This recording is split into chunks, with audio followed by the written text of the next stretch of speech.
Assalamualaikum warahmatullahi wabarakatuh. Nama saya Anita Sitari dari kelas 04 08. Saya menjawab tugas 6. Pertanyaan pertama, sebuah perusahaan PT Cyber Solusi Bangsa ingin membuat server aplikasi untuk melayani 5.000 user dengan kembali memisahkan web server, database server, serta server penyimpanan data atau object store. Bagaimana solusi yang Anda tawarkan? Berikan atau gambarkan topologi, perhitungan biaya, IP address, atau konfigurasi port pada server. Jawabannya di sini. Solusi saya adalah menggunakan cloud. Saya merekomendasikan web server menggunakan EC2 instance, database dengan RDS, dan penyimpanan objek memakai S3 bucket. Ini gambar topologinya. Perhitungan biayanya, yang pertama EC2 instance web server. Tipe instance misalnya menggunakan tipe T3 medium untuk performa sedang. Harganya itu sekitar $0,0416 per jam. Berdasarkan harga yang telah saya pilih itu di wilayah Use East Mid 1. Biaya bulanannya itu $0,0416 per jam dikali 24 jam per hari dikali 30 hari per bulan. Jadi totalnya $29,952 per instance. Yang kedua ada RDS instance atau database server. Tipe instance-nya itu misalnya menggunakan tipe DB-T3 medium untuk database MySQL. Harganya itu sekitar $0,0464 per jam untuk tipe tersebut. Berdasarkan wilayah yang telah saya pilih. Biaya bulanannya itu $0,0464 per jam dikali 24 jam per hari dikali 30 hari per bulan. Jadi totalnya $33,408 per instance. Tiga itu ada S3 bucket atau object store. Biaya penyimpanan itu $0,023 per gigabyte per bulan untuk standar S3 storage di wilayah Use East Mid 1. Min 1. Biaya transfer data gratis untuk transfer data masuk, biaya transfer data keluar mulai dari $0,09 per gigabyte tergantung volumenya. Total perhitungan biaya bulanan. Untuk perhitungan biaya bulanan keseluruhan saya akan menggabungkan biaya dari masing-masing komponen. Yang pertama itu ada isi 2 instance. Jumlah instance itu misalnya 2 instance untuk keperluan redundancy dan load balancing. Biaya total itu 2 instance dikali $29,952. Totalnya jadi $59,904 per bulan. Lalu itu ada RDS atau instance.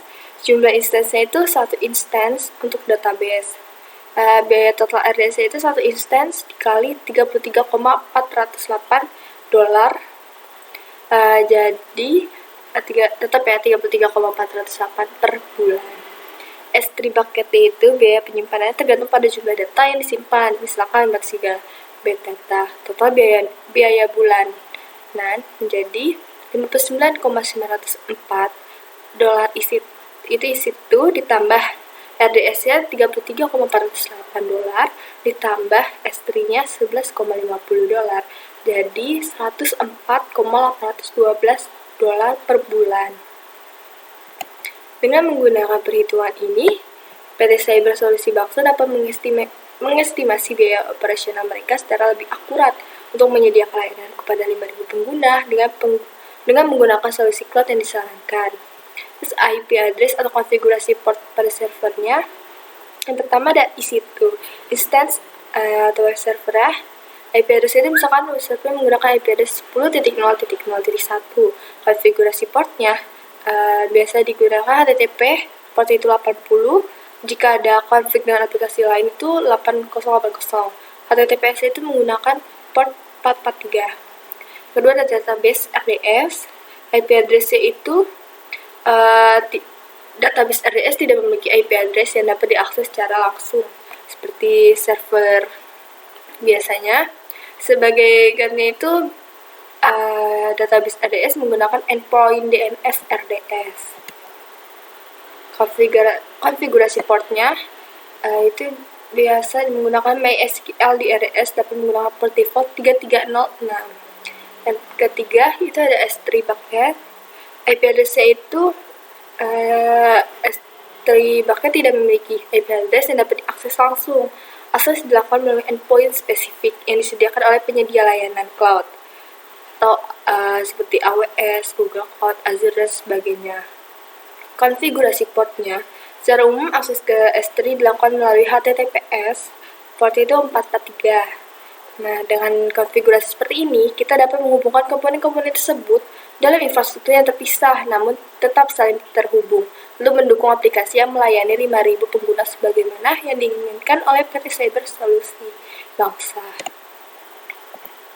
Untuk soal nomor 2, Universitas Pamulang menghadapi masalah ketika jumlah mahasiswa baru meningkatkan secara dramatis pada tahun ajaran baru infrastruktur yang sudah ada tidak mampu menangani lonjakan tersebut dengan baik, yang menyebabkan gangguan pada sistem informasi akademik, portal mahasiswa, dan layanan perpustakaan digital.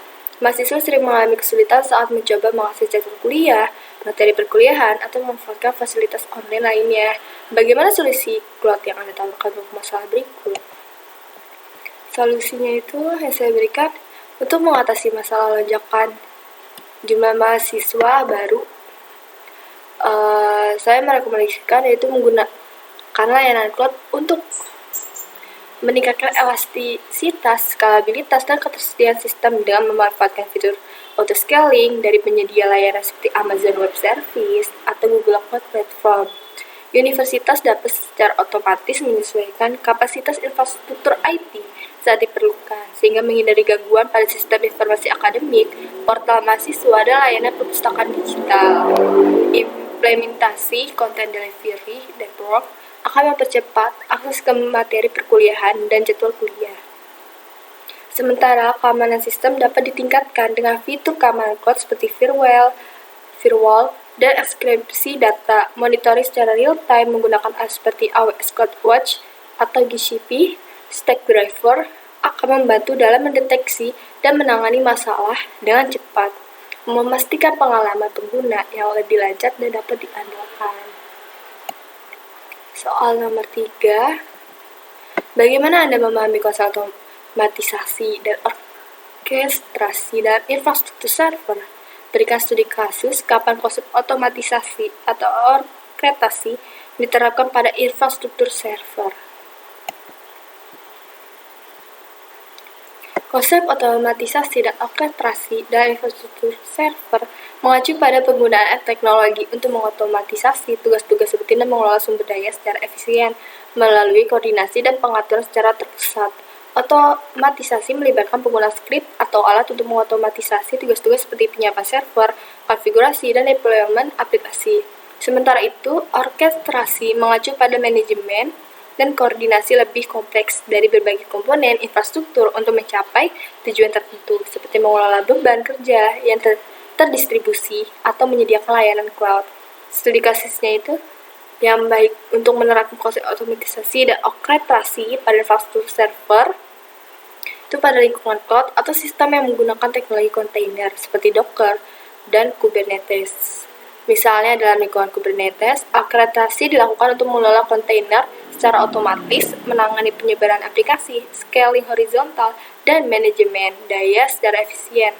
Penggunaan alat otomatisasi seperti Ansible, Chef, atau Puppet juga sering diterapkan untuk menyiapkan dan mengelola konfigurasi server secara konsisten, yang sangat penting saat skala infrastruktur meningkat atau saat ada kebutuhan untuk mempercepat penyebaran aplikasi dan update. Dengan menerapkan otomatisasi dan orkestrasi, organisasi dapat mengurangi kesalahan manusia, meningkatkan efisiensi operasional, dan meningkatkan responsibilitas infrastruktur terhadap perubahan permintaan atau kondisi lingkungan. Terakhir, pertanyaan nomor 4, sebuah perusahaan asuransi yang beroperasi di Indonesia membuat infrastruktur server mereka di Turki. Di dalam server mereka berisikan informasi data nasabah warga Indonesia. Bagaimana pandangan Anda terhadap hal berikut berdasarkan regulasi yang berlaku di Indonesia?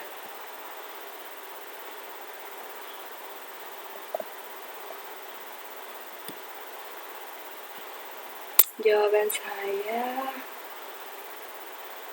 berdasarkan regulasi yang berlaku di Indonesia, perusahaan asuransi yang menyimpan informasi data nasabah warga Indonesia di infrastruktur server yang berlokasi di luar negeri, seperti di Turki, perlu memastikan bahwa mereka mematuhi Undang-Undang Nomor 11 Tahun 2008 tentang Informasi dan Transaksi Elektronik serta Peraturan Menteri Komunikasi dan Informatika Republik Indonesia Nomor 20 Tahun 2016 tentang perlindungan data pribadi dalam sistem elektronik.